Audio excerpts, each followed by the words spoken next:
저출생 문제는 어제 오늘 일이 아니죠. 한국도 그렇고 원주도 그렇고 합계 출산율이 한 명이 되지 않는 상황입니다. 오늘은 새삼스럽게 이 문제에 관해 토론 아닌 토론을 해보려고 하는데요. 출생률 어떻게 하면 높일 수 있을까? 참 뻔하면서 고리타분한 주제일 수 있는데 그래도 한번 저희 생각 나눠볼게요. 초심으로 돌아가서 국인 씨와 두 명이서 아무렇게나 아는 척을 해보는 코너를 일부에 새로 마련해 봤거든요.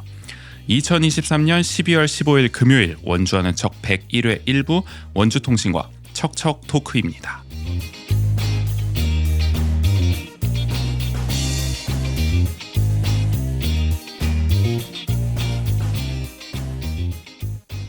세상을 바꾸는 관심 아는 척에서 시작합니다. 강원도와 원주를 이야기하는 풀뿌리 팟캐스트 원주 아는 척 전우재입니다.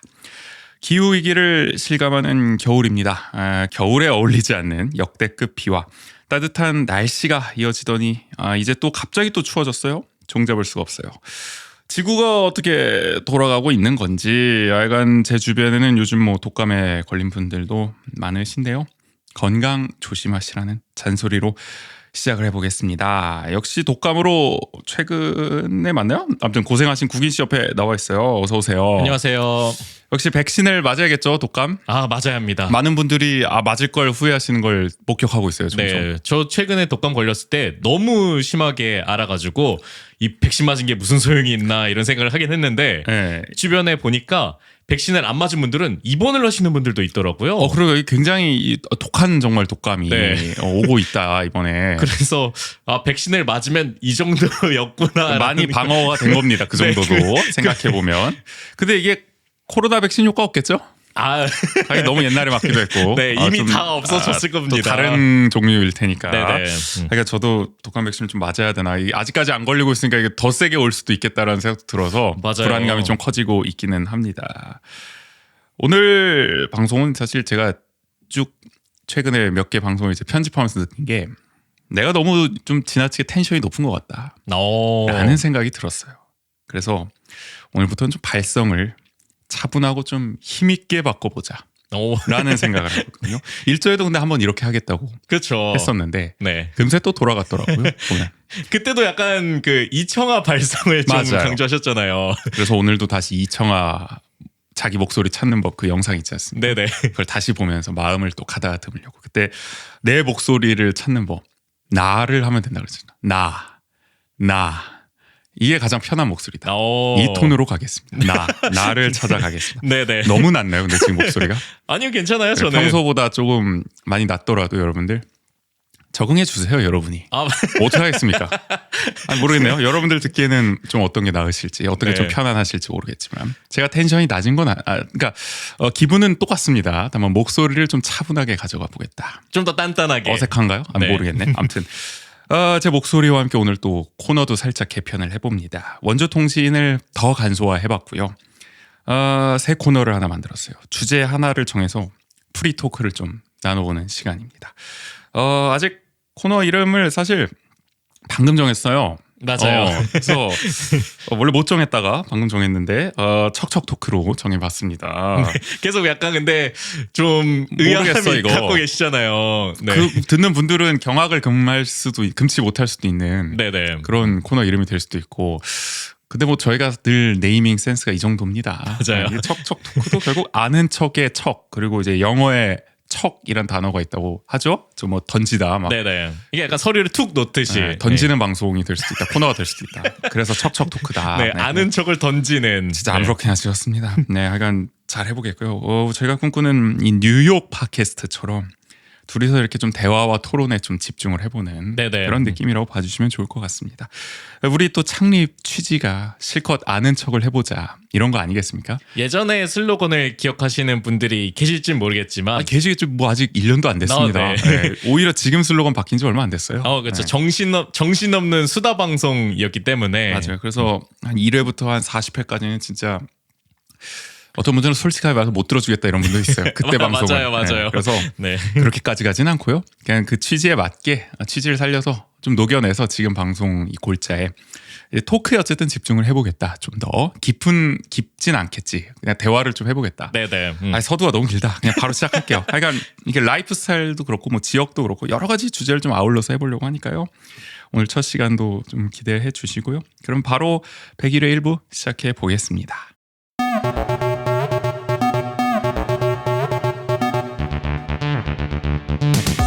한 주간 원주의 중요한 뉴스를 논평합니다. 원주통신.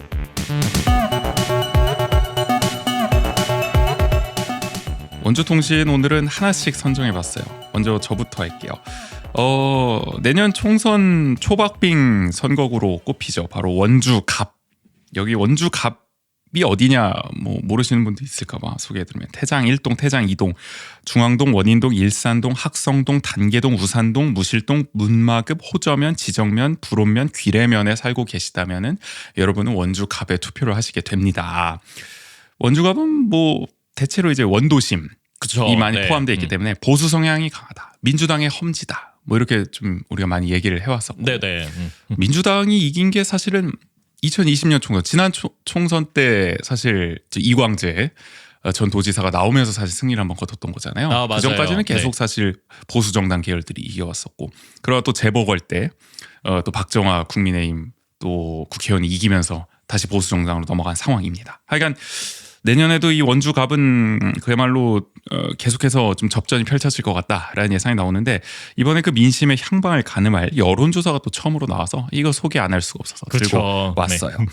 그런데 이제 결과가 제 예상보다도 더 근소하더라고요. 이 국민의힘 박정아 국회의원을 상대로 더불어민주당 원창묵 원주갑 지역위원장 또 여준성 예비후보 모두 양자 대결에서 5차 범인의 접전을 펼치는 것으로 나타났습니다. 그럼 예상은 조금 더 이제 박정아 의원이 조금 더 그렇죠. 큰 그 퍼센티지를 기록할 거라고 예상하셨나 봐요. 다들 그렇지 않나요? 사실은 왜냐면은 작년 보궐선거 때 15.59% 차이가 났단 말이죠. 이게 거의 원주 국회의원 선거 역사상 최다 표차였을 거예요. 거의 퍼센트 네. 포인트 차이로 본다면은 거의 15.6% 포인트 차이니까.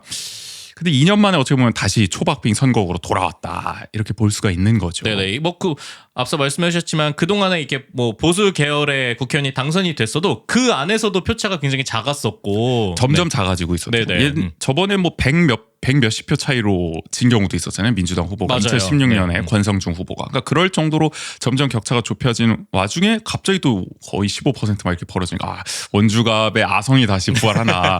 그리고 어쨌든 원창무 후보가 한번 그렇게 크게 졌으니까 똑같은 후보가 또 나오면은 결과는 뻔할 수도 있는 거 아니겠습니까? 맞아요. 근데 네. 2년 만에 이렇게 다시 한번 거의 초박빙 접전 양상으로 바뀌었다는 점이 좀 흥미롭긴 하더라고요. 좀 결과 한번 얘기해 드리면은 일단은 원창묵 후보와 박정아 후보가 대결한다고 가정을 했을 때 원창묵 40.1%, 박정아 38.3%로 5차 범위 내긴 합니다만은 원창묵 후보가 이제 근소하게 앞서는 것으로 이제 나타나고 있는 네네. 거죠. 기타는 8.4%, 지지하는 후보 없음은 10.2%, 모름은 2.9%였습니다. 이제 또 이번에 출마 선언한 예비 후보로 바로 등록을 한 여준성 예비 후보를 양자 대결로 넣었을 때를 가정해 보면 여준성 36.7%, 박정아 40.5%, 기타 7.9%, 지지 후보 없음 11.2%, 모름 3.8%. 여기서는 이제 박정아 후보가 어쨌든 조금 또 근소하게 이기는 것으로 그렇죠. 나타났습니다. 그러니까 본선 경쟁력으로 봤을 때는 역시 그래도 짬바가 있는지 우리 삼선 시장을 하셨던 원창묵 지금 지역위원장이 좀 더 그래도 우위에 있는 것으로 네네. 나타납니다. 자, 근데 이제 결국에는 그러면은 본선에 누가 나설 거냐? 민주당은 이게 굉장히 고민일 거 아닙니까? 그렇죠. 국민의힘이야 네. 뭐 박정아 후보가 당연히 나서겠죠. 지금 현역 국회의원이니까. 그래서 원주갑의 이제 민주당 후보 적합도도 이번 여론조사에서 조사를 해봤는데 여준성 후보가 31.5%, 원창무 후보가 26.5%로 오히려 여준성 후보가 더 우위로 나타났어. 오. 역시 오차 범위 아니긴 합니다만은 네네. 지지 후보 없으면 22.2%로 나타났고 기타 14.4%, 모름은 5.4%입니다. 그러니까 어떻게 보면은 본선 경쟁력은 원창목 후보가 우위에 있는데 이 당내 경쟁력은 그러면은 여준성 후보에게 있는 거냐?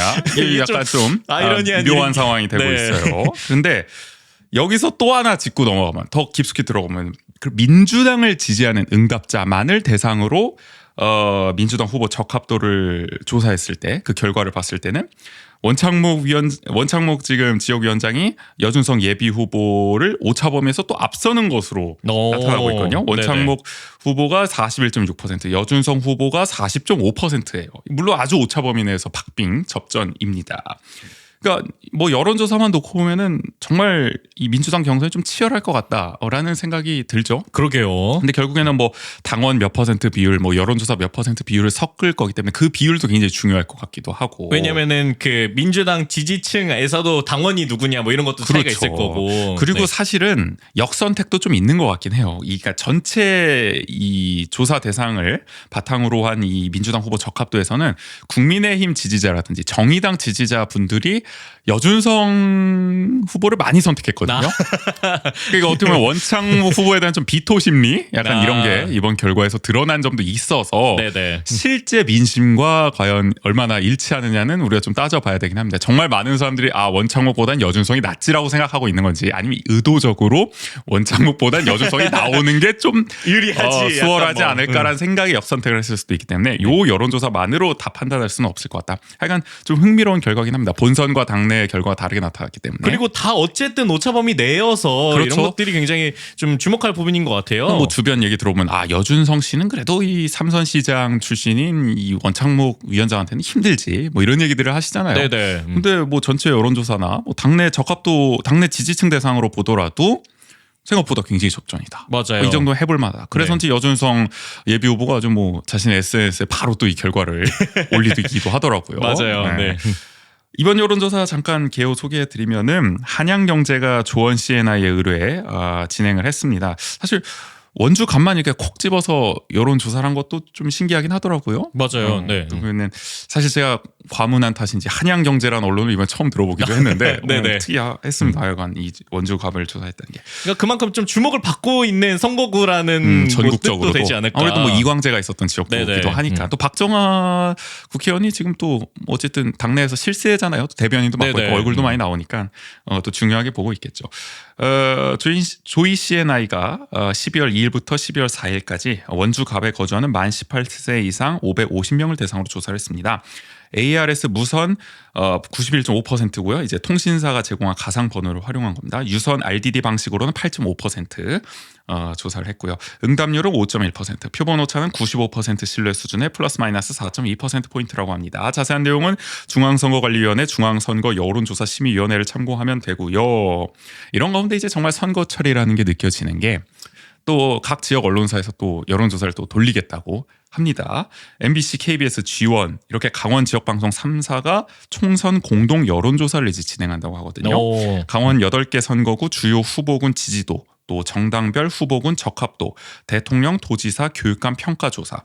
이거를 이제 선거구별로 500명씩 100% 무선 전화 면접으로 진행을 해서 다음 주 월요일부터 금요일까지 순차적으로 보도를 한다고요. 그러면 아마 순서상 뭐 아마 춘천부터 보도하겠죠. 네, 춘천 갑을 뭐 하고 이제 원주 갑을 뭐 강릉 이렇게 해서 아마 이 순으로 보도를 하지 않을까 네네. 싶은데 요게 좀 더 정확하지 않을까요? 그래도 방송 3사가 좀 공들여서 하는 거니까. 그렇죠. 아무래도. 저희가 뭐 조이 네. CNI의 뭐 이 조사를 불신하는 건 아닙니다만은 100% 전화 면접으로 어쨌든 한다고 하니까 네네. 방송 3사가 또 짬바가 그동안 또 계속 쌓여 있기 때문에 요 여론 조사까지 이제 우리가 한번 겹쳐서 보면은 원주갑의 또 정확한 민심의 향방을 또 예측해 볼 수 있지 않을까 싶기도 하고요. 그 결과가 만약에 이것과 비슷하게 나오면 점점 더 원주 갑의 그러니까요. 후보들 환승을- 많이 긴장할 거고 박정아 이 국회의원이 특히 또 긴장할 것 같아요. 이분이 또 중앙당에 지금 많이 계시니까 그렇죠. 지역구 관리에 네. 아주 어려움을 겪고 있다는 소문이 파다하거든요. 네네. 아마 원주로 또 많이 내려오시지 않을까 또 그런 생각도 네. 들고 또 원주 을은 아직까지 이게 명확한 지금 판세가 나온 건 없어요. 우리가 추측하기로는 그래도 송기현 후보의 지지세가 탄탄하지 않겠냐라고 추정만 하고 있을 그렇죠. 뿐이니까 네. 실제 이번에 민심이 여론조사에서 어떻게 나타날지를 한번 보는 것도 그리고 또 뭐 이렇게 재밌을 것 국민의힘 쪽에서는 어떤 후보가 나올지도 뭐 이렇게 뭐 얘기는 들리는 건 있지만 장미란 씨가 나온다, 장미란 차관이 나온다 뭐 이런 얘기가 있는데 근데 요새는 또 우리 일전에 한번 또 하마평에 올렸었던 김한섭 저 기획재정부 제2차관이 또 유력해 보인다. 네네. 저도 조금 그쪽으로 오. 무게감이 실리기는 하는데 네. 이것도 지켜봐야 되고 아마 이번 여론조사에 포함을 시키지 않을까 싶어요. 하여간 이것도 결과 나오면 저희 뭐 다음 방송에서 또 논평을 해보도록 하고요. 선거 얘기 나와서 막간을 이용해서 잠깐 지금 지역사회에서 또 화제가 되고 있는 논란이 되고 있는 공룡선거구 획정 관련해서 잠깐 논평하고 넘어가 볼게요. 중앙선거관리위원회 선거구 획정위원회가 5일 국회에 제출한 제22대 총선 선거구 획정안을 보면은 강원 춘천 선거구를 일단은 단독 분구를 하죠. 갑과 을로. 그리고 강릉과 양양을 한 선거구로 합칩니다. 문제는 이 과정에서 이제 남은 지역들을 이게 한 번에 몰아서 묶다 보니까 속초, 철원, 화천, 양구, 인제, 고성 정말 이름을 한 번에 말하기도 어려운 초대형 정말 선거구를 획정하게 됐습니다. 6개 시군을 하나로 묶은 거죠. 그러니까요. 제가 이거 원주 MBC 나가가지고 저 라디오에서 이번 주에 얘기했는데 변정현 아나운서가 이 선거 방송할 때 참 힘들겠다 이거 읽으려면은 6개 시군을 한 번에 계속 그러니까요. 읽어줘야 되죠. 네. 지금 시각 속초처럼 화천, 양구, 인제, 고성 뭐 상관 보겠습니다. 누구 네. 후보가 앞서가고 있습니다. 이거 한 번 소개할 때마다 너무 힘들 것 같다. 연습 많이 해야 될 것 같다. 이런 얘기를 하기도 했었거든요. 근데 그 정도로 정말 너무 많은 시군이 한 번에 합쳐졌고 야. 지도로 여러분들 보세요 한번. 이거 지도로 보면은 어떤 분들 저희 인스타에 댓글 그렇게 다셨어요. 강원 북부 자치도가 탄생했다. 강원도가 그러니까요. 분단됐다. 거의 이 정도 네. 수준으로 북부권 접경지들을 다 묶어놔가지고 좀 너무하다 싶은 생각이 들죠. 이게 면적이 4,900제곱킬로미터로 서울 면적 8배에 달한다고 하고요. 야. 끝에서 끝까지 가는데 거의 3시간 넘게 걸린다.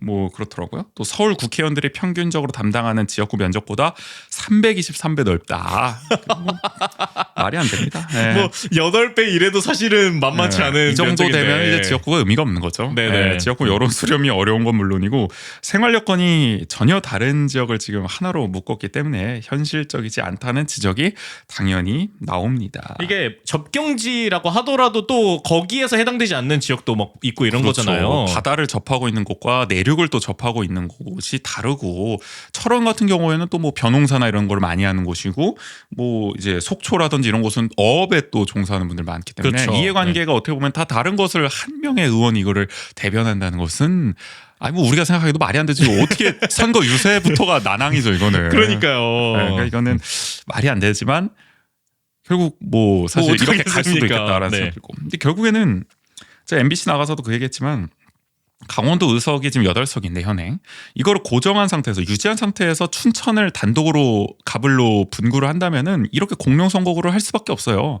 뭐 선거구 획정이라고 뭐 욕 먹고 싶어서 이런 선거구 짰겠습니까? 그렇죠. 네, 어쩔 수가 없는 겁니다. 이거는 뭐 이 산술적으로 너무 당연한 거기 때문에 물론 뭐 이런 분들도 있어요. 인구를 너무 중심으로 획정하는 거 아니냐. 뭐 행정구역이라든지 뭐 지리적 여건이라든지 교통 생활 문화권 이런 걸 종합적으로 좀 고려해서 짜야 되는데 당연히 뭐 그래야 되긴 합니다. 근데 이게 사실 헌법재판소가 2014년에 결정한 게 인구수가 가장 많은 선거구와 가장 적은 선거구의 편차를 2대1로 맞추라고 그랬거든요.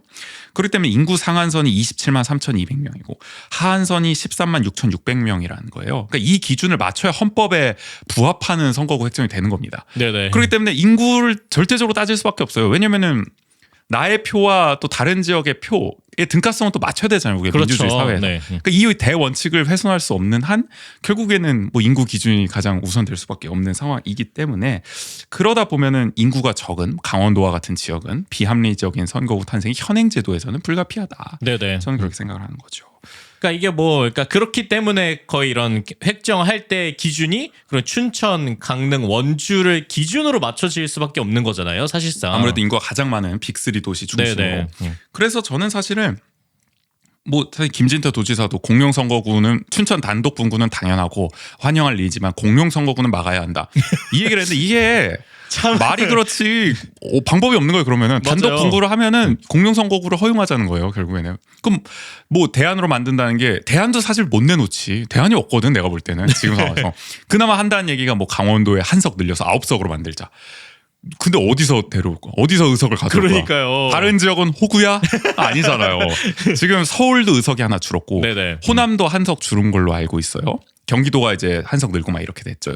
그러니까 이런 상황이에요. 그러니까 어디서 가져올 수도 없는데 강원도는 지금 어떤 얘기가 나오냐면 7석으로 안 준 것만 해도 다행이다는 얘기가 나와요. 왜냐면 강원도 인구 비례로 하면 7.5석이 나오거든요. 근데 이게 반올림이 된 거죠. 8석으로. 그러니까 다음 총선 때는 7석 될 수도 있어요. 잘못하면은. 그렇죠. 왜냐면 또 인구 감소가 계속 이루어지고 있기 때문에. 그러면 7, 8개 선거구 하나로 묶어야 됩니까? 그때 가면은. 그러니까 이게 정말 말도 안 되는 상황 벌어지는 거고요. 네. 그러니까 사실은 고질적 문제 될 거다 이거는. 저출생 고령화 이렇게 인구 감소 계속 지속되면 강원도 뭐 저는 다음 총선 다다음 총선 때도 똑같은 문제로 우리 또 얘기하고 있을 겁니다. 맞아요. 그러면은 어떻게 해야 되느냐. 결국에는 아무도 얘기를 안 하지만은 다 답은 알고 있을 거예요. 국회의원 정수를 늘려야 됩니다. 원주 MBC 가서 이 얘기했더니 다들 뜬구름 잡는 소리처럼 저를 쳐다보셨는데 이거 말고 대안이 있어요 그러면은? 얘기해 보라는 거야. 없잖아 솔직히 말해서. 마치 그것만은 꺼내지 말고 다른 걸 얘기해. 근데 이게 답이거든. 정수 안 늘리면은 공룡선거 못 막습니다. 뭐 여러 가지 대안 얘기하는 분들이 있어요. 뭐 농어촌 또 접경 인구 급감 지역은 하한선에 예외 조항을 투자. 이거 근데 위헌 100% 나오죠.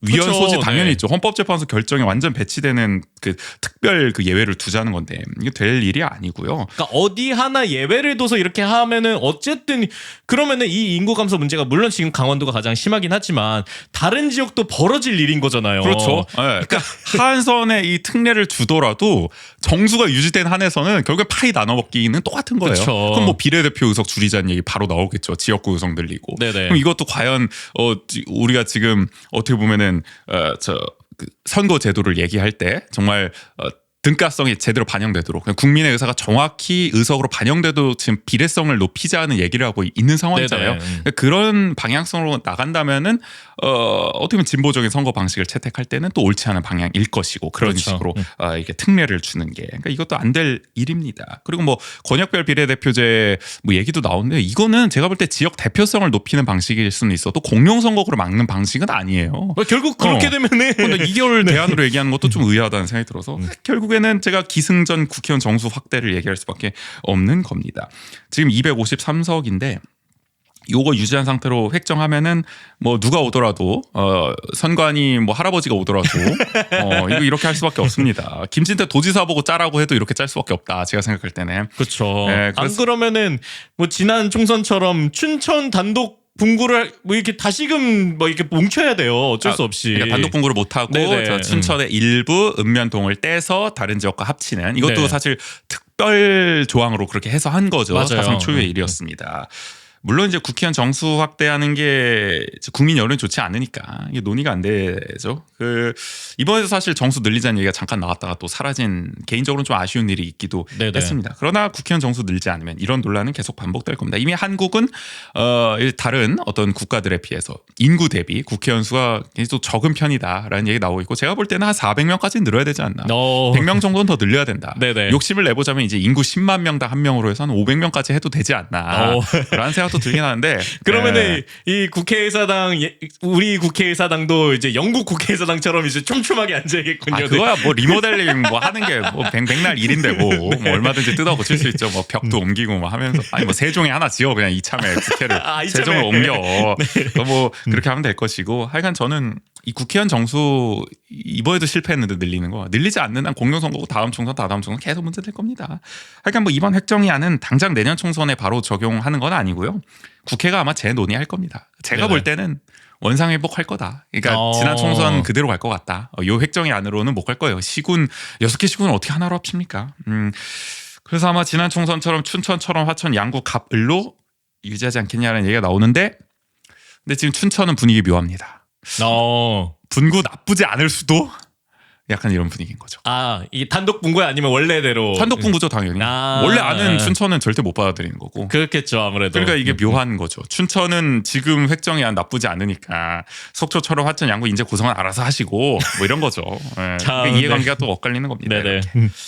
하여간 뭐 지금 선거 제도도 제대로 못 정하고 있는데 지금 선거 획정도 늑장 부리면서 국회가 여러모로 욕먹고 있는 상황인데 더더욱 이런 공룡 선거까지 나오니까 바가지로 더 어떻게 보면 기름을 붓는 꼴로 지금 여론에 욕을 좀 먹고 있는 게 아닌가 싶은 생각도 들고요. 이런 가운데 선관위가 지금 12일부터 예비 후보자 등록을 받고 있습니다. 총선 120일 전이기 때문에. 네네.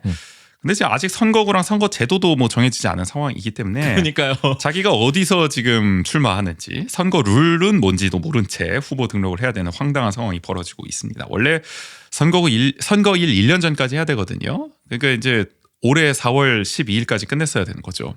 네, 근데 당연히 못했습니다. 법정 시한 벌써 7개월이나 넘겼고 여야가 서로 유불리를 따지면서 협상이 지지부진하기 때문에 아마 이거 올해도 힘들 거다. 지금 보면은 역대 최근 5번의 총선 사례를 보면은 50일 안에 그러니까 50일이 넘어서 네. 정해요 항상. 그러니까 21대 총선만 하더라도 39일 전에 정했고 20대 총선도 40일. 그러니까 이게 50일 전에 정하는 법이 없습니다. 그러니까 이거 이번에도 아마 비슷하게 한 40일대에 정해지지 않을까 싶은 생각이 들고요. 하여간 뭐 이거는 뭐 사실 원주는 좀 남 얘기 같은 느낌도 없지 않아 있는데 우리는 갑과 을이 확실하기 때문에 네네. 춘천과 저 어떻게 보면 접경 지역에서는 최대 화두로 떠오르고 있어서 그렇겠죠. 이 얘기도 한번 나눠봤고 하여간 강원도는 모르겠어요. 그러니까 이따가 뭐 저출생 얘기 또 하겠지만은 계속 이렇게 곳곳 정치, 사회, 경제, 문화 다양한 영역에서 문제를 야기하고 있다. 맞아요. 그래도 네. 볼 수 있을 것 같습니다.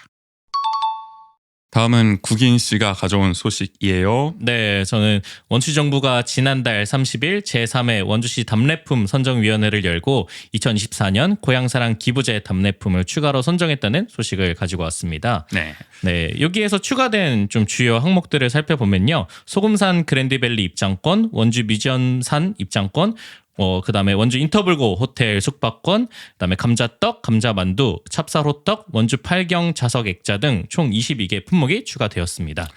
뭐 사실은 저희가 일전에 한번 고향사랑 기부 다루면서 나눴던 얘기 중에 이런 거 넣으면 좋겠다 했던 게 들어갔어요. 이번에. 맞아요. 네. 뭐 소금산 그랜드밸리라든지 이런 관광지 주요 관광지 또 넣으면 좋겠다 입장권 그리고 뭐 뮤지엄산 이런 네. 대표적인 또 언제 뭐 거의 랜드마크에 가깝지 않습니까? 그렇죠. 네, 이런 거 네. 넣은 것도 좀 잘했다고 생각하고 뭐 숙박권도 그렇고요. 다양화가 됐다는 게 좀 반가운 소식인 것 같기는 해요. 네네. 그래서 시정부는 이 선정업체와 시스템 교육, 협약, 체결 등 사전 절차를 거쳐서 내년 1월 1일부터 새로운 답례품을 제공한다고 하는데요.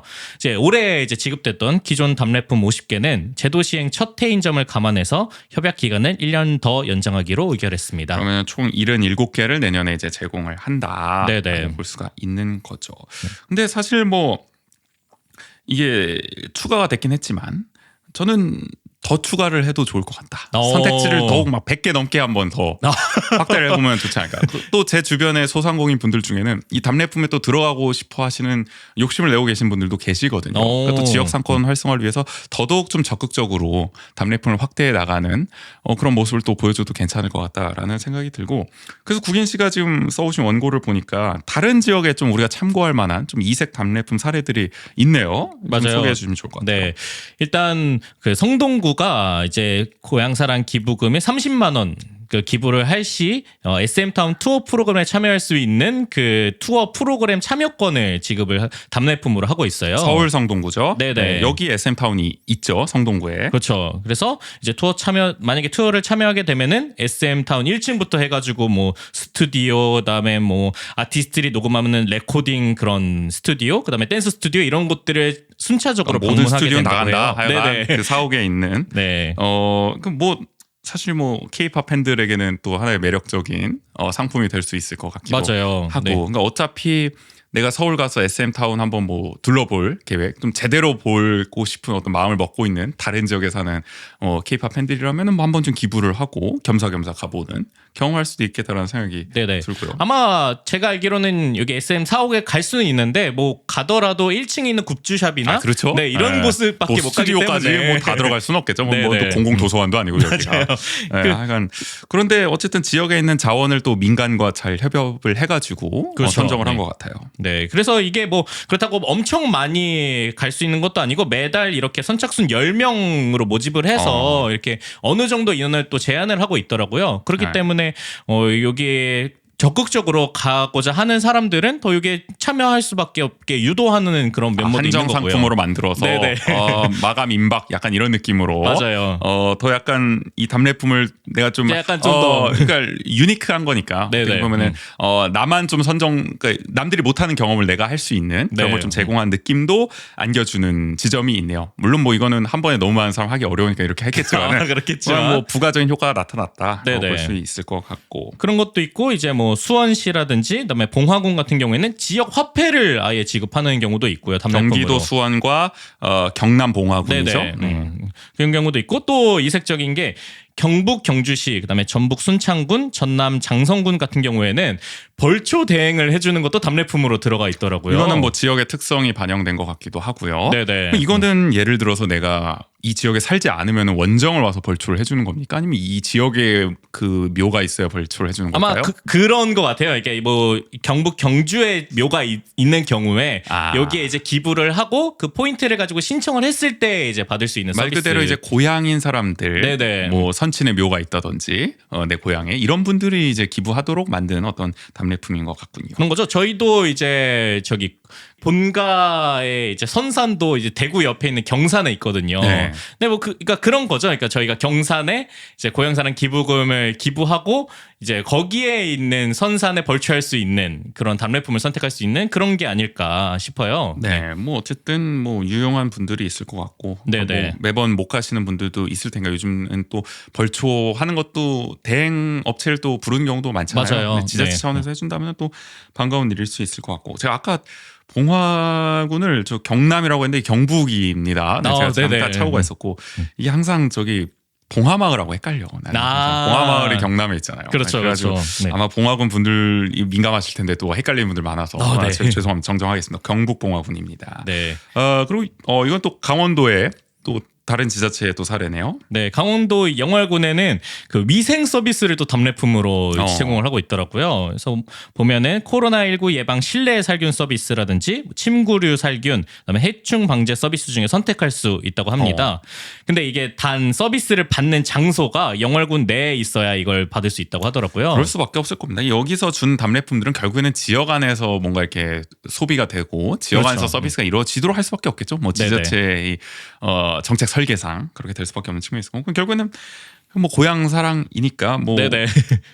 내 친부모님이 뭐 이제 고향에 계시다면은 그분들을 위한 뭐 답례품 서비스로 신청을 할 수도 있겠죠. 그렇죠. 근데 어쨌든 이색적이긴 합니다. 네. 그리고 전남 영암군이 조금 특이한 답례품들이 많던데요. 이거 뭐야? 네, 뭐 천하장사와 함께하는 식사권 이게 답례품으로 있기도 하고. 천하장사가 뭐 씨름 선수를 말하는 걸까요? 네, 씨름 그 여기 영암군청 소속 씨름 선수들이 있는데, 네, 뭐 천하장사 타이틀을 가지고 계신 분들이 있나 봐요. 그래서 이분들과 함께 식사할 수 있는 그 식사권을 제공하기도 하고. 진짜 특이하다. 팬미팅이네 그냥. 진짜. 거의 그렇죠. 네. 근데 이런 거는 다른 지자체도 하기가 되게 좋을 것 같은 게 실업팀들을 다 하나씩은 갖고 있으니까 보통은 이렇게 뭐 팬미팅하는 자리를 한번 마련해 봐도 그러니까 예를 들어서 뭐 아시안 게임 스타들 다 나오잖아요. 이런 실업팀에서도. 네. 그러니까 원주도 사실은 뭐 원주에 지금 실업팀 소속은 아니죠. 원주 출신 뭐 태권도 선수들이 아시안 게임에서 금메달 따는 경우도 있고. 네네. 이러니까 뭐 이런 분들하고의 만남의 자리를 답례품으로 제공해도 괜찮을 것 같다는 생각이 드는데. 맞아요. 이런 아이디어가 괜찮네. 네. 그리고 또 영암군에서 위치한 게 F1 그 서킷이 있거든요. 예전에 있었죠. 네. 지금도 있지만 이제 F1을 안 하는 거지. 맞아요. 네. 그래서 거기를 이제 전문 드라이버와 함께 이게 도는 코스를 그것도 이제 답례품으로 있더라고요. 요새 참 저 유튜브 쇼츠에 F1 많이 뜨잖아요. 저 쿠팡이 중계한 대로. 그렇죠. 네. 뭐 F1 어떻게 보면 팬들도 좀 많이 생기고 있는데 뭐 그 하나의 또 그렇죠. 이색적인 네. 경험으로 볼 수 있을 것 같기도 하고 영암은 참 그 F1 할 때가 참 좀 아쉬움을 표하는 네. 분들도 많이 계시겠네요. 그게 지금 했어야 되는데 제대로 좀 더 내실 있게 했으면 좋았겠다라는 네. 생각도 들긴 합니다. 한편으로. 하여간 뭐 이런 아이디어가 있는 것 같고 이렇게 쭉 보면은 뭐 원주에 적용해 볼 법한 것도 있는 것 같고 네네. 뭐 다 따와도 되죠. 뭐 벌초 원주에서 하시는 분도 있을 것이고 위생 서비스 뭐 지역 화폐도 마찬가지고 저는 뭐 그것도 괜찮을 것 같아요. 요새 또 원주 DB 잘 나가니까 DB 입장권 같은 거 해도 좋을 것 그러네요. 같고 네. 뭐 아니면은 또 원광수 시장 열심히 하고 있는 뭐 MMA, 로드 아. FC 입장권이라든지 네네. 그런 건 얼마든지 뭐 의지만 있다면은 가능하지 그렇죠. 않을까 싶어서. DB도 요즘 예매를 하기가 굉장히 어렵다고 그래요? 하니까 티켓팅 네. 경쟁 치열해요? 아무래도 성적이 잘 나오다 보니까 그러면 더더욱 네. 매력적인 카드가 될 수 있을 그렇죠. 것 같아요. 네. 그럼 뭐 아이디어는 얼마든지 짜낼 수가 있어요. 근데 네네. 어쨌든 뭐 관광지라든지 지금 뭐 숙박권이라든지 이런 다른 지자체에서 좀 기초적으로 하고 있는 거를 이제야 좀 적용한 단계이니까 네. 이제는 그거를 좀 넘어서는 더더욱 좀 민간과의 협업을 통한 원주만의 또 이색적인 답례품이 필요하지 않을까라는 생각이 들고 네. 이런 가운데 어쨌든 올해 좀 고향사랑 기부제 좀 1년 차죠 이제 끝나갑니다. 그래서 성과 분석이 좀 슬슬 나오는 것 같아요. 네네. 시정부는 이제 원주 고향사랑 기부제 누적 기부 금액이 올해 기부금 목표액인 2억을 초과 기록했다고 밝혔는데요. 총 기부 건수 1,132건 중 10만 원 이하 기부 건수가 전체 94.9%인 1,075건이라고 합니다. 그래서 소액 기부가 대다수를 좀 이룬 것이죠. 2억 원을 넘었다는 거죠. 네네. 초과 기록. 뭐 사실 그쵸. 이게 근데 뭐 우리가 뉴스에서는 뭐 누가 막 500만 원 기부했다 막 이렇게 큼직큼직한 뉴스만 보긴 하지만 그런 사람들이 뭐 숫자가 그렇게 아주 많지는 않았고 또 이게 네네. 아마 뭐 제가 알기로는 법인이라든지 뭐 이렇게 예를 들어 뭐 기업이라든지 이런 후원은 또 없기 때문에 결국에는 이 제도 자체가 소액 기부가 중심이 될 수밖에 없다. 맞아요. 라는 생각이 들고 저도 여기에 뭐 10만 원 하나 보태지 않았겠습니까? 그러네요. 네. 근데 어쨌든 뭐 목표액을 뭐 넘었다니까 어떤 분들은 잘했구나 이렇게 생각하실 수도 있겠는데 근데 뭐 저희 방송을 또 꾸준히 들은 분들은 이게 또 함정이라는 걸 아시겠죠. 맞아요. 왜냐면은 이제 시는 이게 목표에 초과라고 대대적으로 홍보하는데 사실 당초에 잡았던 목표가 188억이었잖아요. 이거를 뭐 대외적으로 막 그렇게 알리지는 않았지만은 시의회에서 논의됐던 어떤 과정들을 보면은 결국 200억 가까운 돈을 모금할 것으로 처음엔 정말 장밋빛 전망을 펼쳤던 네네. 거죠. 근데 뭐 사실 나중에 현실을 깨닫고 2억으로 대폭 이거 뭐 대폭 축소 수준이 아니고 그냥 이거 뭐 188억에서 2억으로 줄이는 거는 하여간 뭐 이게 뭐 현실성을 반영했다고 이제 해야 될지. 그거 네. 그냥 애초에 188억 말이 안 됐던 거죠. 맞아요. 터무니없는 그 계산을 했던 거고요. 그러니까 이 제도에 대해서 지역 언론들도 그렇고 제가 그때도 말씀드렸지만 너무 많은 기대를 하고 있다. 뭐 맞아요. 네. 무슨 우리나라 사람들이 고향에 대한 사랑이 없다 이 얘기가 아니라 이 제도 자체가 그렇게 매력이 없는데 어떤 사람들이 그렇게 많이 사실 기부를 하겠냐. 저도 했으니까 10만 원 했으니까 말씀을 드린 거지만 그냥 뭐 재미 정도로 저는 할 수는 있겠지만은 그 이상의 뭐가 소구력은 떨어질 거다. 갈수록 그렇죠. 동력이 떨어질 거다. 네. 특히나 뭐 그렇게 전말했는데 뭐 맞아 떨어지고 있는 것 같아요. 맞아요. 그리고 심지어 요 홍보 예산으로 1억 8천만 원을 잡았기 때문에 네. 뭐 이게 단순히 산술 계산으로 하면은 실제 뭐 이 순이익으로 표현하기엔 그렇지만 정말 이렇게 기부로만 이제 벌어들인 그 예산을 생각하면 한 2천만 원 정도밖에 안 돼요. 의원들이 이걸 많이 지적을 네. 했죠. 저희도 뭐 얘기를 했지만 결국에는 홍보 예산을 이렇게나 많이 쓰고도 2억을 목표로 잡고 2억을 이제야 채운 것은 뭐 그렇게까지 자랑할 만한 성과는 아니지 않겠냐라는 네네. 지적. 저는 합리적이라고 생각을 합니다. 내년 목표 살짝 올렸군요. 네. 매행 목표도 2억 5천만 원으로 잡았는데, 근데 내년에도 운영비 예산을 1억 2,600만 원으로 잡아서 사실 이런 문제는 계속 지적되지 않을까. 그러니까 뭐 거의 목표의 반값 정도는 계속 이제 홍보비로 쓸 수밖에 없다. 네네. 뭐 계속 시정부는 아직 초기 단계이기 때문에 더 많이 알리기 위해서 이렇게 잡을 수밖에 없다라고 얘기는 하지만. 근데 뭐 사실 제가 생각할 때는 오히려 초창기니까 이 정도 기부하는 거지.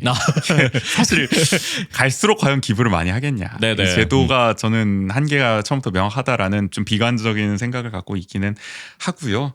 하여간 잘 모르겠습니다. 원래 시정부 뭐 기억하시겠지만은 꾸미룸 바우처 지원 사업에 이 재원을 활용하겠다고 했지만 지금 뭐 턱없이 부족하고요. 그렇죠. 오히려 지금 홍보 예산으로 다 나가는 상황이기 때문에 뭐 초과 달성한 거 뭐 기쁠 수는 있겠지만은 목표 자체가 워낙 낮았기 때문에 네네. 근데 이렇게 시민들한테 대대적으로 홍보하기는 좀 민망한 구석은 있다라고 네. 지적은 그리고 해볼 수 있을 것 같습니다. 이게 답례품이 추가됐는데, 그러니까 이런 부분에서도 더 깊은 고민이 필요하지 않을까 싶어요. 이게 지금 추가된 부분이 종류가 좀 많아진 것도 있지만 대개는 다 이렇게 10만 원 기부를 산정하고 잡아놓은 답례품들이 많거든요.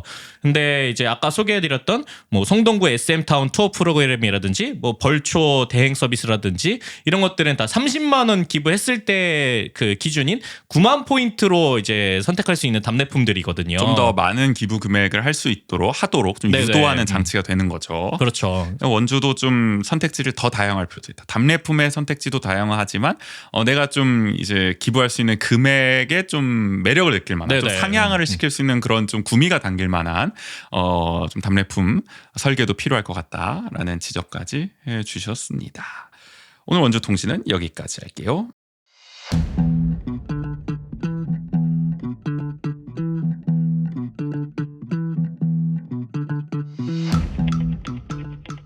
아는 척하기 좋아하는 두 사람의 정신없는 수다 첩첩토크.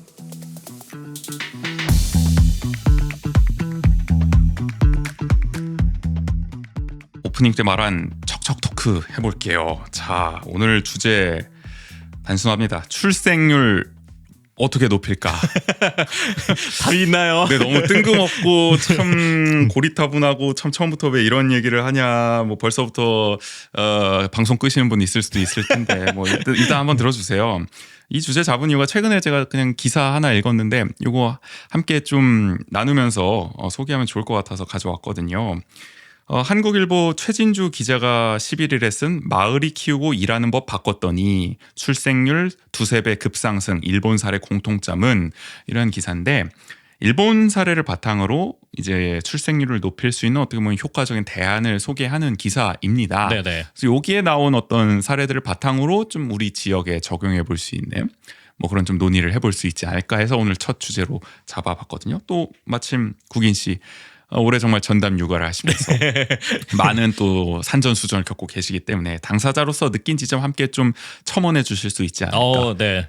해서 하여간 가져와 봤고요. 이건 뭐 적용할 수 있다 아니면 이건 좀 어렵다 뭐 그렇죠. 이런 것들. 네. 그래서 이 기사에 나온 좀 사례 세 가지를 한번 간단하게 얘기를 해보면 먼저 첫 번째로는 일본 지방 소도시의 사례인데 오카야마현의 나기초 사례인데 여기는 워낙 유명해가지고 언론 보도도 많이 돼서 아실 분들은 아실 거예요. 2005년에 1.41명이었던 출생률이 2019년에 이제 일본 최고인 2.95명, 그러니까 거의 3명이 된 거죠. 그래서 뭐 전 세계적인 화제가 되기도 했습니다. 어떻게 가능했냐? 2002년부터 마을 주민이 뜻을 모아서요 꾸준히 육아 지원 정책을 강화한 덕분이라고 하죠. 젊은 사람들이 사라지면은 이제 병원, 슈퍼, 편의점과 같은 고령자의 삶의 필수적인 시설도 당연히 없어질 수밖에 없기 때문에 네네. 육아 세대를 응원하는 것이 곧 고령자 복지 정책이라는데 마을 주민들이 동의를 해서 이렇게 적극적인 육아 지원 정책을 펼치게 됐다고 합니다. 우리 농촌 지역도 이런 문제가 지금 계속 발생하고 있는 거잖아요. 그렇죠. 그래서 지금은 소위 말해서 다문화 가정을 이제 계속 이제 장려하는 방식으로 이거를 해결하려고 하고 있긴 합니다만은 아직 뭐 한계 지점이 또 명확한 부분도 있고 맞아요. 한국도 비슷한 문제를 다들 겪고 있습니다 지금.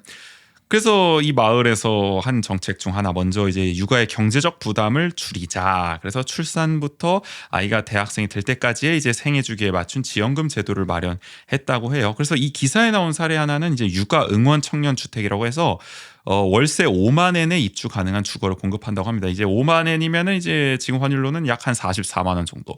어떤 분들은 이제 월세 44만 원이면 굉장히 비싼 거 아니냐. 맞아요. 할 텐데 또 일본의 네. 대도시 월세가 또 상당히 비싼 모양이에요. 그렇죠. 그렇기 네. 때문에 아마 요 정도면은 그래도 합리적인. 살만하다라는 일본 분들 입장에서는 그런 것 같기도 하고 다른 기사에서 또 찾아보니까 이런 얘기 있더라고요. 나기초에서는 이제 자체 사업이 20개가 넘는데 출산 축하금으로 이제 10만 원을 주고요. 재택 육아 지원금으로 월 15,000엔 그리고 고교까지 의료비가 무료이고 고교 취약 지원금으로 13만 5천엔을 준다고 합니다. 그리고 앞서 말했던 이 임대주택 같은 거를 이제 81호나 마련을 했고 16개의 관련 업체도 유치했다고 해요. 그러니까 정말 전방위적으로 이렇게 그러게요. 경제적 부담을 줄이기 위한 노력들을 해왔던 거고. 근데 뭐 이거는 사실 우리 지자체에서도 많이 하는 거기 때문에 네네. 예, 뭐 어떤 분들은 뭐 그렇게 특별할 건 없지 않냐? 근데 라고 뭐 말씀하실 수도 있어요. 원주도 출산 축하금이 있고 저희 많이 소개했었죠. 네. 그다음에 뭐 주택 정책도 많이 합니다. 그다음에 육아 정책, 뭐 육아 수당 이런 것도 주고 있고. 네, 논의는 많이 하고 네. 있죠. 근데 이제 이 나기초의 사례가 특이한 점은 이제 이른바 이제 차일드 홈이라고 할 수 있는 육아 지원 센터를 만든 거예요. 이거 2007년에 만들었는데 그러면서 이 마을에서 일종의 이념으로 지금 실천하고 있는 게 한 아이를 키우기 위해 온 마을이 나선다라는 겁니다. 그래서 이제 대가족의 일원처럼 이 차일드 홈에서 이제 이제 부모가 뭐 다른 부모 또 자원봉사자 뭐 할머니 할아버지와 함께 이제 밥도 지어 먹고 육아 이야기도 나누면서 커뮤니티를 형성한다는 건데요. 이제 여기 이제 또 보육사도 상주하고 있거든요. 육아 어드바이저라고 하는. 그래서 육아 어드바이저와 자원봉사자가 상주하면서 보호자가 아이와 함께 다양한 실내외 활동에 참여할 수 있도록 이제 도와주기도 하고 또 부모가 아이를 잠깐 맡기고 볼 일도 보고 올 수 있게 하는 그런 도움을 준다고 해요. 네네. 그래서 한마디로 이제 독박 육아에서 벗어나서 심리적 좀 육체적으로 부담을 좀 줄일 수 있는 좀 공동체를 좀 형성을 한 거죠. 이 네네. 센터를 통해서. 그래서 이 지역에서 아이를 낳아서 이제 출생 신고를 하면은 마을 보건사가 이제 동행을 해서 이곳을 또 먼저 소개를 해 준다고 합니다. 네, 그러니까 이런 부분들이 결국 중요한 게 우리도 뭐 예전에 그런 경험들이 있잖아요. 뭐 친구 집에 가서 잠깐 놀고 온다든지 네. 아니면 친구 집에서 밥을 먹고 온다든지 아니면 뭐 동네에 계신 뭐 할머님들이 잠깐 돌봐준다거나 이런 경험들 예전엔 우리 있었죠. 뭐 응팔 보면 그런 장면들 네네. 나오잖아요. 근데 심지어 여기는 그런 어떤 공동체뿐만이 아니라 이게 전문가들도 함께 한다는 게 좀 중요한 것 같아요. 그렇죠. 그러니까 그 어떤 공동체성에 너무 기대다 보면은 결국에 또 한계가 있잖아요. 그러니까 맞아요. 그리고 거기에서는 어떤 각각 개인의 의지 아니면 노력으로만 이제 유지되다 보면은 그게 어느 순간 한순간에 깨질 수도 있기 때문에 맞아요. 그래서 어쨌든 부모가 이렇게 또 당번제로 어쨌든 아이를 돌아가면서 계속 돌보게 되고 말씀하신 것처럼 전문가라고 할 수 있는 보육사가 또 함께 참여를 해주고 있기 때문에 어떻게 보면 평균적인 이런 어떻게 보면 육아의 그쵸, 질을 네. 좀 담보할 수가 있는 거죠. 네네. 말씀하신 것처럼 모든 육아를 정말 각자 도생으로 개인에게만 맡겨놓는다면은 정말 천차만별로 나타날 수도 있고 네네. 개인의 정말 어떤 여력이라든지 또는 역량과 경험에 따라서 이게 또 아이한테 나타나는 영향도 너무 다를 수가 있기 때문에 오히려 이렇게 공동체가 함께 기른다면은 아이를 키운다면은 좀 더 어떻게 보면 그 좀 공동체 속에서 아이들이 좀 평균적으로 하여간 좀 네네. 해피하게 자랄 수 있는 그러니까 그런 여건이 된다. 계속 관계를 맺을 수 있는 교류가 거죠. 되는 거죠. 그리고 만약에 제가 여기 참여한다 그래도 만약에 제가 전적으로 담당을 해야 되는데 이러면 진짜 부담이 될 것 같아요. 맞아요. 근데 어쨌든 보육사 선생님이 좀 계신다 그러면 나는 저분을 도와서 같이 놀아주면 되겠구나 정도로 인식하게 되니까 그 부담감도 확 낮아지는 것도 있지 않을까 싶고요. 그렇죠. 그래서 어떻게 보면은 또 시니어 세대도 어쨌든 참여를 하니까 네네. 여기 기사에는 아마 할머니 분들이 이제 많이 계신다고 해요. 자원봉사를 하는. 그러면서 자연스럽게 세대 간의 교류도 되는 거고 여러 가지로 어떻게 보면 지역 사회의 이런 무너져가는 커뮤니티를 복원하는 데도 네네. 도움이 많이 되는 게 아닐까 싶습니다. 하여간 보육 품앗이라고 또 표현이 되기도 하는데 요즘에는 참 도심권에서는 특히 이런 모습을 보기는 좀 어려운 상황이죠. 그쵸. 그리고 네. 뭐 강원도의 여러 뭐 군단위 지역에서도 사실은 보기 힘들고 네네. 이런 모습은 하여간 뭐 이 지역이 어떻게 보면은 경제적 지원뿐만 아니라 이런 식의 좀 어떻게 보면 공동체를 만들어 가려는 그 아까 말씀드린 정말 그 마을이 함께 아이를 키우는 그 이념을 실천하기 위한 노력을 했기 때문에 극적인 정말 출생률의 상승을 가져오지 않았나 네네. 싶은 생각을 우리가 하게 되는 것 같고요. 그러니까 이게 제도만으로 뭔가를 그렇게 유지하거나 아니면 이렇게 뭐 지원금을 주거나 이래서 유지할 수 있는 건 한계가 있기 때문에 이런 결국에는 어떤 지역에 계속 머문다는 건 그 관계성을 만들어 주는 게 가장 중요하지 않을까 싶어요. 그렇죠. 사실은 지방 소도시가 드라마틱하게 뭐 대단한 일자리를 한 번에 확 만들어낼 수는 없잖아요. 뭐 이렇게 네네. 뭐 삼성 반도체 공장을 갑자기 지방 소도시 유치한다든지 이런 것은 사실 현실적이지는 않기 때문에 네네. 그럼 결국 그 지역 안에서 뭔가 도시에서 맛볼 수 없는 다른 매력을 주려면 그 도시가 줄 수 있는 어떤 공동체적인 어떤 가치에서 오는 만족감, 네네. 효능감 이런 게 이제 중요한 거잖아요. 육아에 있어서도 당연히 그게 기본이 될 수밖에 없는 거고 그게 또 삶의 질이라고 우리가 볼 수가 있는 거죠. 그렇죠. 다양한 라이프 스타일이 중요하다라는 걸 이 사례를 통해서도 우리 알 수가 있고요. 사실 나기초 사례는 워낙 유명하기 때문에 한국에서도 많은 지자체에서 배워갔다고 합니다. 근데 왜 못하냐 이렇게 결국에는 마을 전체가 육아 가구를 응원한다는 이념을 실제로 구현하지 못하는 거죠. 네네. 실패할 수밖에 없는 대부분이 겁니다. 약간 이 그런 앞서 소개했던 제도를 가져오는데 좀 더 경제적 집중했던 게 지원에 아닐까. 집중을 하는 네. 거죠. 그러니까 단순히 이렇게 뭐 돈만 준다고 해결되는 게 아니라 심리적, 육체적인 부담을 줄이고 공동체를 형성해서 우리가 흔히 이제 독방 육아라고 부르는 그런 고립감을 느끼지 않도록 하는 게 중요한데 그런 걸 해내는 지자체는 아직까지 좀 보기 어려운 것 같다라는 네네. 생각이 들어요. 그러니까 나기 초살에서는 우리가 이런 걸 좀 배울 수 있다. 그리고 이제 다음 사례로는 이제 수도권 베드타운입니다. 이제 도쿄 인근에 있는 지바현의 나가레야마시의 사례인데 이 나가레야마시는 이제 한번 위기가 있었다고요. 이제 도쿄를 오가는 이제 통근 열차가 이제 개통되는 시점이 있었는데 이게 어떻게 보면은 인구 유출을 가속화할 수도 있는 거고 어떻게 보면 교통이 그렇죠. 편리해지기 네. 때문에 또 이 인근에 그러니까 이 다른 지역은 이제 땅값이 오를 여지가 많은데 이 나가레야마시는 땅값이 오르지 않을 가능성이 높대요. 그러니까 워낙 또 이제 멀리 있는 도시이기 때문에 베드타운이긴 하지만 그래서 자칫하면 이 철도 개발 비용으로 빚을 잔뜩 떠안을 수도 있다. 그러니까 지가 상승의 이윤을 챙기지 못하고 이 지자체 입장에서 봤을 때 네네. 그래서 여러모로 이제 위기 의식을 느끼던 차에 2005년이었죠. 맞벌이 가구를 끌어들이기 위한 다양한 육아 지원 정책을 도입하면서 어떻게 보면 위기 돌파에 나섰다라고 볼 수 있는 건데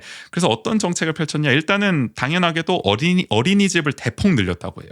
그래서 2011년에 17곳에 불과했던 어린이집을 올해 기준으로 103곳까지 늘렸다. 10배 가는 거죠. 거의 10배 늘었네요. 그런데 가장 중요한 게 뭐냐면 어린이집을 늘리는 건 쉬울 수도 있어요. 근데 여기서 일하는 보육교사 월급을 정부가 정한 금액보다 월 우리 돈으로 한 40만 원 정도를 더 준다고 해요. 그러니까 보육의 질을 함께 높이는 거죠. 그러니까 이게 뭐 그냥 단순히 수만 늘리는 게 아니라 거기서 일할 수 있는 사람들의 여건도 같이 높여준 거잖아요. 그렇죠. 우리 네. 뭐 잘 아시겠지만 근로 조건이 좋아지면 당연히 그 사람의 어떤 일의 능률도 높아질 수밖에 없습니다. 우리 자본주의 사회에서는 그렇죠. 결국 네. 돈으로 이 서비스의 질을 개선할 수가 있는 거거든요. 옆 동네와 우리 약간 동네가 그 월급이 한 40만 원 차이 나는 거는 어쨌든 일본이 물가나 이런 것들 생각하더라도 굉장히 큰 금액인 거잖아요. 그렇죠. 네네. 네, 그렇기 때문에 저는 이게 사실 가장 중요한 지점 아닐까. 우리 원주에도 여러 뭐 육아 지원 센터라든지 뭐 어린이집이라든지 이런 게 많기는 하지만은 대부분은 이런 거기서 일하는 노동자들의 처우, 보육 노동자들의 처우 자체가 워낙 열악하기 때문에 맞아요. 퇴사율도 높고 네네. 그러다 보면은 어떻게 보면 베테랑 보육사들은 떠나게 되고 보육의 질은 떨어지고 악순환이 반복되는 거 아닙니까? 그렇죠. 그런데 이 나가레야마시 사례를 보면은 결국에는 거기서 일하는 보육 노동자를 돈으로서 존중을 해야 먼저 정말 제대로 된 보육이 이루어질 수가 있고 그것은 당연히 지역 사회의 또 만족도로 어떻게 보면은 이런 여기 보내는 뭐 부모라든지 네네. 그런 걸로 돌아오는 거 아니겠습니까? 선순환 구조로서 네. 그런 큰 그림이 필요한 거죠. 그 뭐 요 몇 년 사이에 계속 반복되었던 뭐 이 어린이집에서의 다양한 문제들이 있었잖아요. 네. 근데 그때마다 나왔던 해법 중에 하나가 이거 간단하다. 그 보육교사의 그런 수당을 더 높여줘라. 그러니까 그렇죠. 그리고 높여준과 동시에 보육교사의 그 수를 더 늘려줘라. 그렇죠. 충분한 인력 확충도 네네. 필요하다라는 얘기가 나왔었던 거고 그런 게 어떻게 보면 당연한 해결책이었기 그렇죠. 때문에 네. 이 나가레야마시는 그거를 당연하게 또 도입을 했다라고 볼 수 있는 겁니다. 또 여기가 주목을 받는 게 보육 스테이션을 이제 열차역에 설치를 해요. 2007년에 주요 역 2곳에 이거를 짓게 되는데 이게 부모들한테 큰 환영을 받았다고 합니다.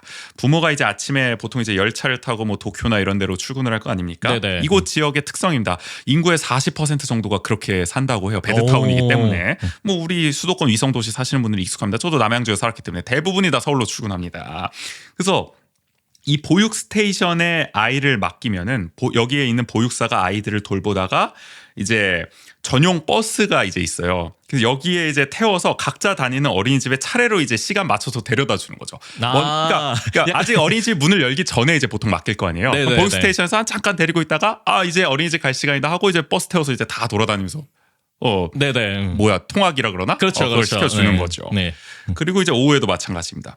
버스로 어린이집 순회하면서 아이들을 이제 데려와요. 보육사가. 그리고 이제 부모가 이제 퇴근길에 오면은 그 역에 도착을 하면은 부모한테 이제 이제 다시 인계한다. 네네. 인계란 표현 좀 그런데 아무튼 하원을 시켜주는 거죠. 그 네, 역에서 이제. 하원을 네. 시켜주는 거죠. 그렇게 돌봐주는 방식. 그러니까 아주 편한 거죠. 부모는 어린이집에 이렇게 아이를 데려다 주는 게 사실 출퇴근길에 굉장히 또 번거로운 일일 수 쉽지 있잖아요. 않아요. 바쁘니까 네. 잘 아실 거 아닙니까? 맞아요. 근데 물론 바로 아파트 안에 있기 때문에 이제 국인 씨 사례로 봤을 때는 그래도 쉽지 않거든요. 바로 앞에 있어도 네네. 원래 이제 학교 기숙사 살면은 지각하는 법입니다. 그렇죠. 쉽지가 그렇죠. 않아요. 아침에 정신 네. 없기 때문에. 그리고 그러니까 이렇게 어린이집으로 바로 데려다 주면 생기는 문제점 중에 하나가 그러면 그 시간에 또 선생님이 계셔야 돼요. 아 그렇네. 그러면은 이 보육교사의 노동의 그런 여건도 좀 나빠질 수밖에 없는 거죠. 아 그러니까요. 네. 이거 뭐 문 앞에 놓고 가세요 이런 게 안 되는 거잖아요. 그렇죠. 네.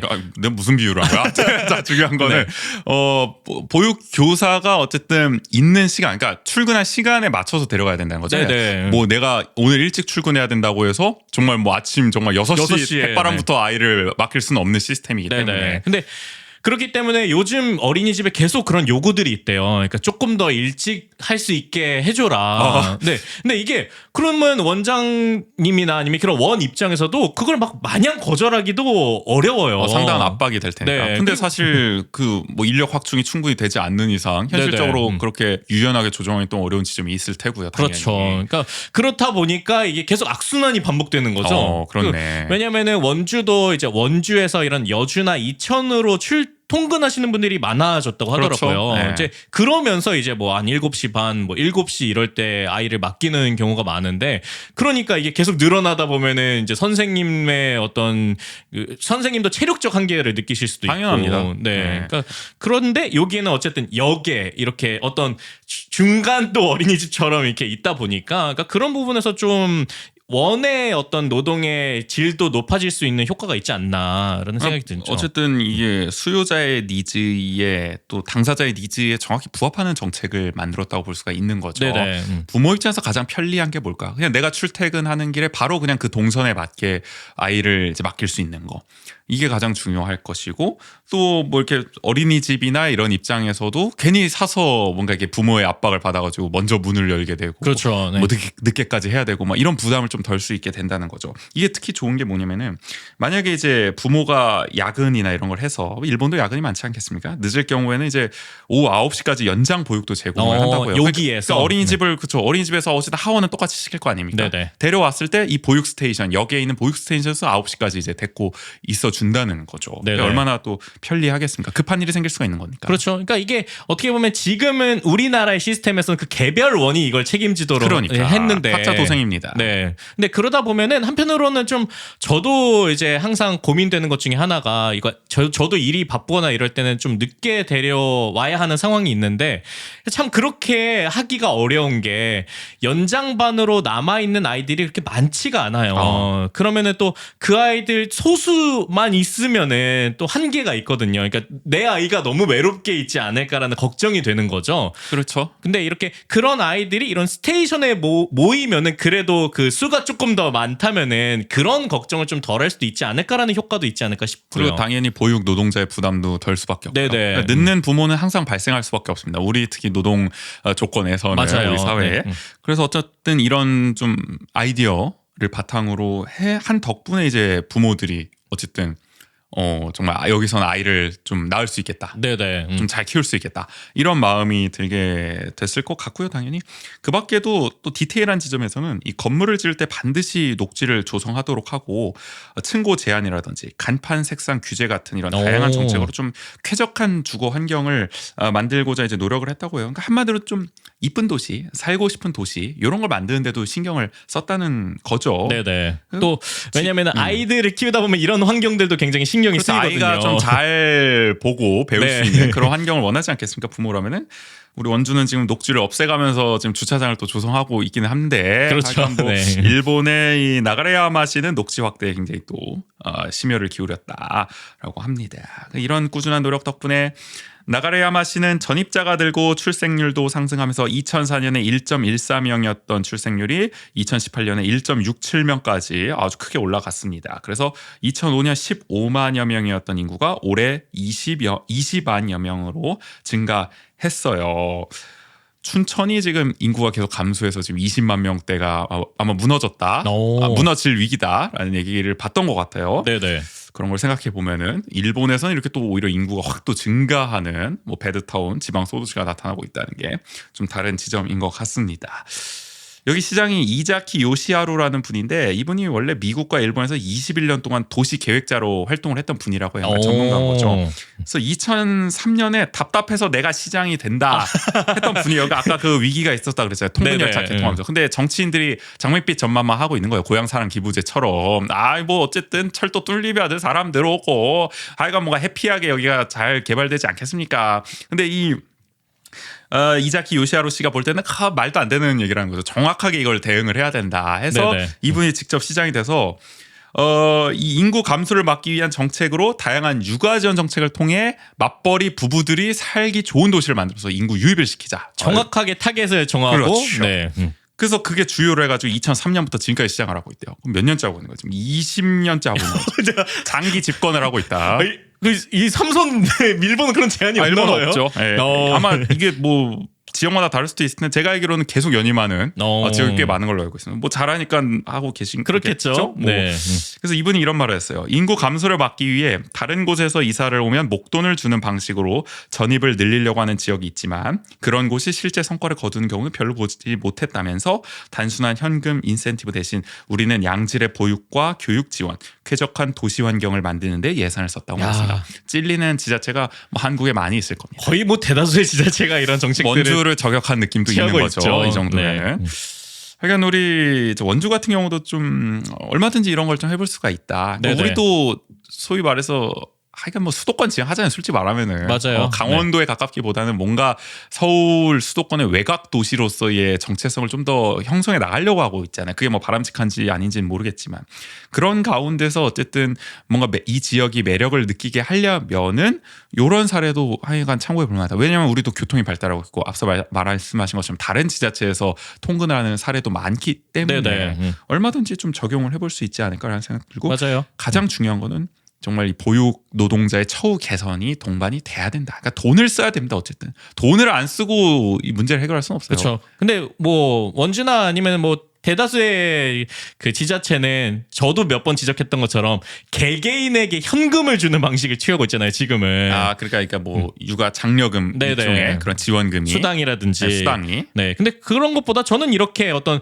서비스나 인프라에 예산을 투여하는 게 더 맞지 않을까라는 지점이 드는 거죠. 이건 사실 뭐 지자체 차원에서 하기 어려운 지점도 있긴 합니다. 결국에는 뭐 보통 이제 국공립 이렇게 되면은 사실 뭐 도교육청이라든지 뭐 아니면은 국가교육부 단위로 이제 가야 되는 복지부 단위로 가야 되는 뭐 그런 사안이기 때문에 우리가 뭐 원주시 정부에게만 이걸 주문하기는 어려운지만 아마 그렇게 변명할 거예요. 아마 시 정부 관계자들한테 물어봐도. 근데 어쨌든 이건 뭐 그러면 관계부처 합동 협력을 해야죠. 이거는 맞아요. 정부와 좀 광역과 기초가 함께 이제 맞물려서 우리 뭐 메가시티 한다고 하는데 메가시티 할 때 이런 거를 고려해서 해야지. 네네.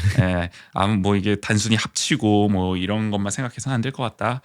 라는 뭐 생각이 들고요. 마지막으로는 이제 기업의 사례인데 이토추 상사 사례인데 이제 일본 5대 상사 중 하나라고 합니다. 전 세계 기업과 이제 무역을 하겠죠. 5대 상사니까. 여기도 이제 다른 동종 업체처럼 야근을 많이 했다고 해요. 그동안은. 하여간 일본도 참 일 많이 하는 나라 아니겠습니까? 그렇죠. 뭐 우리만큼은 아니겠지만. 특히 5대 상사면 어쨌든 엄청난 대기업인 거잖아요. 그러니까 이게 뭐 블랙 뭐 기업 뭐 이런 게 항상 이슈가 되잖아요. 특히 네네. 이런 데들은 대기업조차도 워낙 많이 가혹하게 일을 시키기 때문에. 그래서 뭐 택시를 타고 늦게 귀가하는 것이 직원들의 일상이었다고 하는데 여성 직원들은 출산 후에 커리어를 이어가기가 당연히 쉽지 않습니다. 이렇게 되면은 남성 직원은 배우자에게 육아를 모두 맡기는 것이 또 일반적인 전형적인 우리 정말 약간 비슷하네요. 네. 그렇죠. 어떻게 보면 남성 중심의 가부장적인 그런 가정을 이 대기업에서는 어떻게 보면 유도하고 있었다, 네네. 유발하고 있었다라고 볼 수가 있는 거죠. 하지만 업무 환경을 바꾼 덕분에 2012년 0.6명이었던 출생률이 2021년 1.97명까지 상승하는 정말 드라마틱한 효과를 거뒀다고 합니다. 아니 이거는 뭐 이렇게 엄청 기간이 그렇게 길지도 않아요. 요 상승을 생각하면은 10년 만에 네. 이 정도를 이뤄낸 거죠. 어떻게 했냐? 일하는 방식을 2014년부터 바꿨는데 아침형 근무 제도를 도입했다고요. 이게 뭐냐면 야근하지 말고 차라리 새벽에 나와서 해라. 일찍 나와서 일해라. 약간 한마디로. 조선모사식. 조선모사입니다, 사실. 네. 총 노동 시간은 같을 수도 있는 거죠. 그러니까 반드시 초과 근무를 해야 할 정도의 일이 많다면 차라리 밤이 아니라 새벽에 하라는 것이 이 제도의 골자인데 불가피한 사정이 아니라면 늦어도 오후 8시엔 퇴근을 하고요. 사무실 전기도 이때 꺼버린다고 해요. 네네. 대신 아침 8시 이전에 일찍 출근을 해서 근무를 하면 야근과 마찬가지로 수당 할증을 준다고 합니다. 또 무료 아침 식사도 제공하면서 좀 독려를 하는 거죠. 차라리 미라클 모닝을 해라.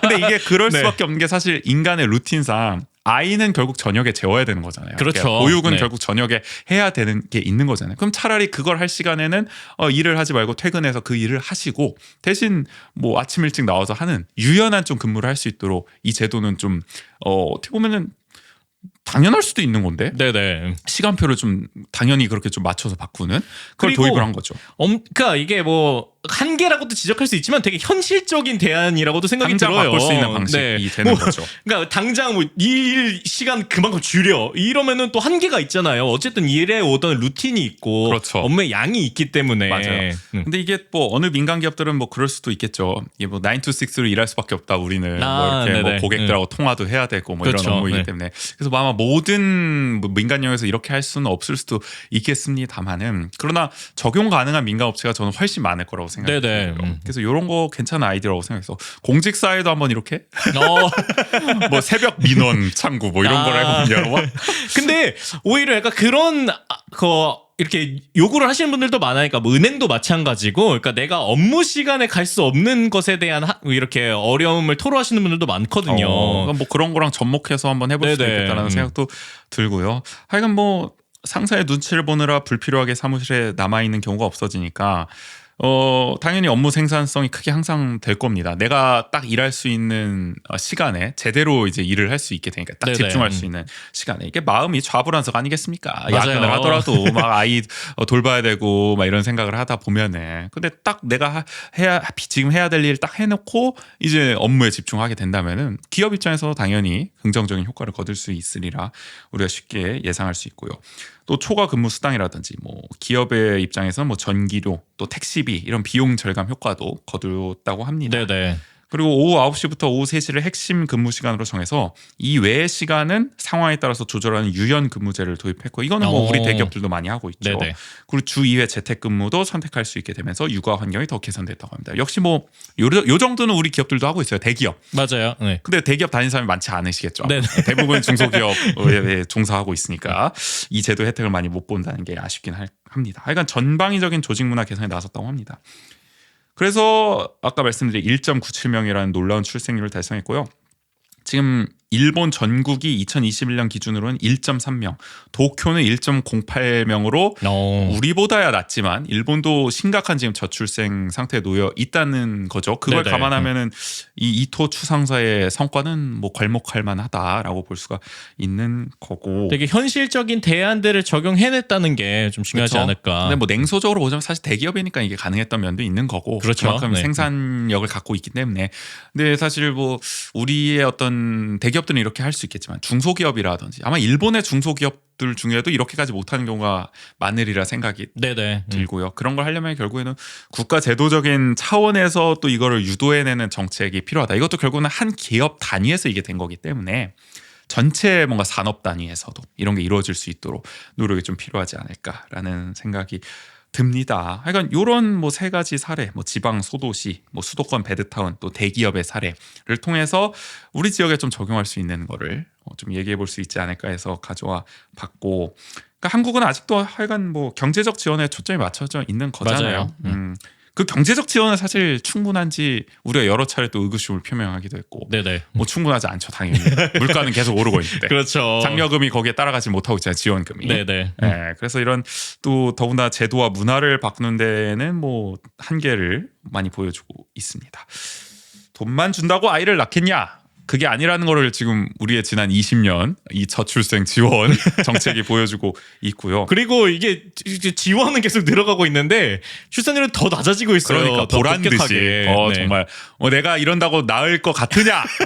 통계가 그렇게 네. 부르짖는 듯한 모습을 보여주고 있죠. 맞아요. 그러니까 뭐 독박 육아 자체를 아득하게 느끼는 사람이 많으실 거예요. 그러니까 네. 내 커리어를 쌓는 대신에 어떻게 보면 물론 육아를 한다는 것은 굉장히 또 중요하고 또 자부심을 느낄 일이고 이렇긴 하지만은 우리 사회 현실에서는 사실 이 독방 육아라는 것은 개인에게 있어서는 어떻게 보면은 굉장히 좀 피하고 싶은 일로 느껴지는 게 또 사실이잖아요. 그러니까 이게 특히 저도 이렇게 쇼와 오랜 시간을 같이 있다 보면은 그러니까 그런 부분들이 한계가 있는 것 같아요. 그러니까 나 혼자 이 오롯이 시간을 같이 있어야 된다라는 게 그러니까 시간이 지나면 지날수록 약간 부담이 되기도 하고 그렇죠. 그다음에 이게 막 내일을 일을 생각해요. 내일은 이제 슈아가 몇 시에 와서 몇 시까지 같이 있겠구나 하면은 이게 뭘 해야지라는 생각이 계속 드는 거죠. 그러니까 이게 육아라는 게 저는 뭐 육아를 해보지 않았지만은 그냥 이게 그냥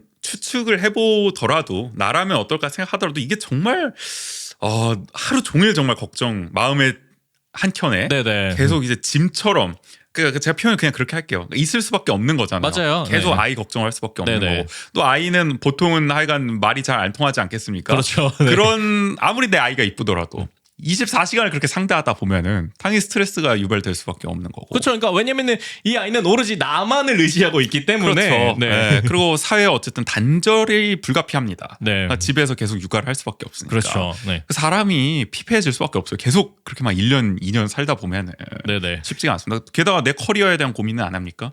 내가 어쨌든 뭐 경력 단절이 되지 않고 않으려면은 또 그 와중에도 뭔가 공부도 하고 여러 가지 내 역량과 경험을 쌓기 위한 활동까지 해야 되는데 그게 뜻대로 안 되면 또 그게 또 스트레스가 되고. 네네. 뭐 능히 짐작할 수 있습니다. 그런 우리의 심리를 뭐 국인 씨도 많이 느끼시지 않을까 싶기도 하고. 맞아요. 그런 그러니까 점에 있어서. 그런 지점에서 계속해서 뭔가 이렇게 고립돼 가는 느낌을 받게 해서는 안 되는데, 그러니까 우리 사회는 점점 더 그렇게 가고 있다는 거죠. 그래서 그렇게 에버랜드를 많이 다녀오시나요 요즘에? 용인을 거의 대학 다닐 때만큼 지금 다니시는 것 같은데. 훨씬 더 많이 가죠. 그러니까요. 시즌권까지 끊으시고. 그러니까 그런 식으로 뭔가 계속 하루하루에 뭔가 이벤트가 없을까? 그러니까 집에서도 마찬가지죠.